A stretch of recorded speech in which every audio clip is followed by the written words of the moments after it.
Dumelang ditsala, leina la me ke Yaya.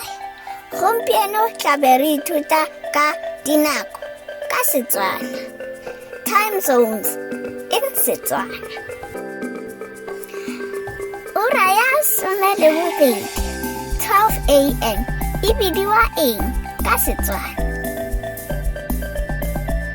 Bosigo gare, midnight.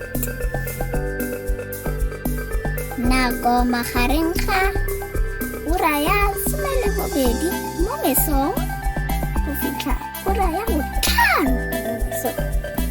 E bidiwa eng? Ke masa, dawn. Nako magareng ga ura ya 5 mo mesong go fitlha ura ya 7 mo mesong. E bidiwa eng? Misa, early morning. Nako magareng ga ura ya 7 mo mesong go fitlha ura ya 12 motshegare. E bidiwa eng? Phakela, morning. Ura ya 12 motshegare mo godimo ga tlhogo. E bidiwa eng? Sethobololo, midday. Nako magareng ga ura ya 12 motshegare go fitlha ura ya 6 motshegare. E bidiwa eng? Motshegare, afternoon.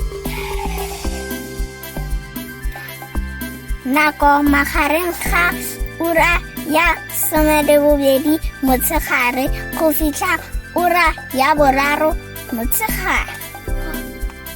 E bidiwa eng? Tshokologa, mid.